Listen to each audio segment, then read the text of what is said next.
ዓለም የተቃጠለች ነው ወይስ አዲስ ሕይወት ልትወልድ በምጥ ላይ ትገኛለች? በየዕለቱ በዜና የምንሰማው የጦርነት ነጎድጓድ፣ በመካከለኛው ምስራቅ የሚነደው እሳትና የሰው ልጅ ፍቅር መቀዛቀዝ ተራ የታሪክ አጋጣሚዎች አይደሉም።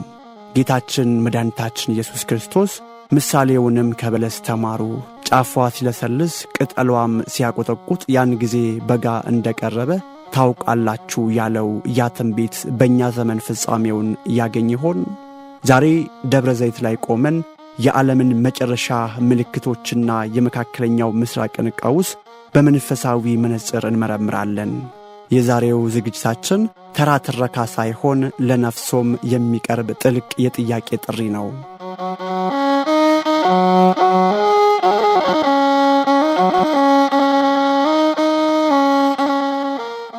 በስመ አብ ወወልድ ወመንፈስ ቅዱስ አሐዱ አምላክ አሜን።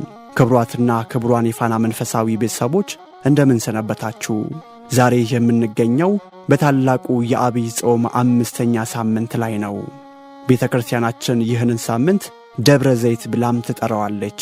ደብረ ዘይት ማለት ለቤተ ክርስቲያናችን የደብረ ዘይት ተራራ ስም ብቻ አይደለም፣ የዓለም መጨረሻ ምስጢር የታወጀበት፣ ጌታችን ስለ ዳግም ምጽአቱ የተናገረበት የታላቅ ትምህርት አውድ እንጂ። ይህ ሳምንት የምጽአት ዜና የሚነገርበት፣ ክርስቲያኖች ለዘላለም ሕይወት ራሳቸውን እንዲያዘጋጁ የሚመክሩበት በዐቢይ ጾም እኩሌታ ላይ የሚገኝ ታላቅ ሳምንት ነው። ጌታችን በደብረ ዘይት ተራራ ተቀምጦ ሳለ ደቀ መዛሙርቱ በታላቅ ጉጉት የመምጣትህና የዓለም መጨረሻ ምልክቱ ምንድነው ብለው ጠየቁት። ማቴዎስ 24 ላይ ተጽፎ እንደምናገኘው ጌታ ስለ ጦርነት፣ ስለ ረሃብ፣ ስለ ቸነፈርና ስለ ሐሰተኞች ነቢያትም ተናግረዋል። ዛሬ ዓለማችን በጦርነት ነጎድጓድ እየተናወጠች ባለችበት በዚህ ሰዓት ምልክቶቹ እነዚህ ናቸውን ብለን እንጠይቃለን። መንግሥት በመንግሥት ላይ ይነሳል የሚለው ቃል ዛሬ በዐይናችን ፊት እየታየ ነው። ነገር ግን ጌታ መጨረሻው ገና ነው በማለት እንድንጠነቀቅ እንጂ እንድንደነግጥ አይፈልግም።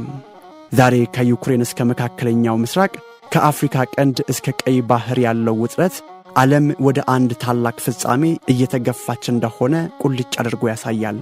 ጌታችን በማቴዎስ 24:32 ላይ እንዲህ አለ፣ ምሳሌውንም ከበለስ ተማሩ።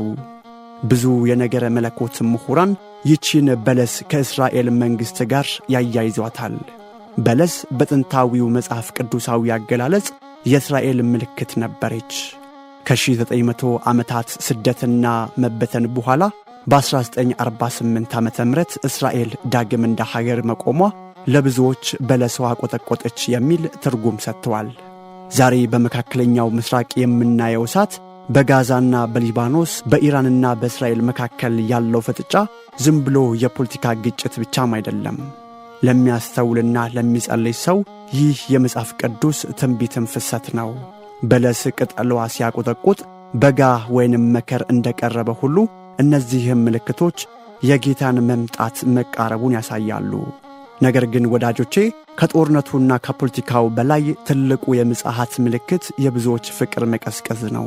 ዛሬ ሰው ለሰው ግድ የማይሰጥበት፣ ክፋት እንደ ብልሃት የሚቆጠርበት፣ ሃይማኖት እንደ ፋሽን የሚታይበት ዘመን ላይ ነን። ይህ ከኒውክሌር ቦምብ በላይ ትልቁ የጥፋት ምልክትም ነው።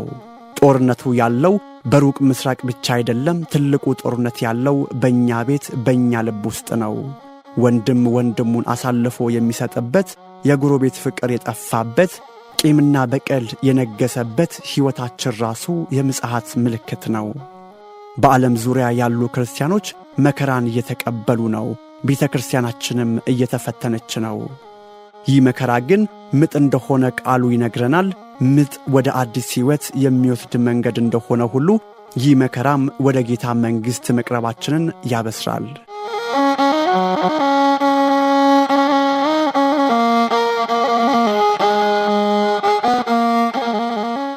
ደብረ ዘይት የዝግጅት ሳምንት ነው።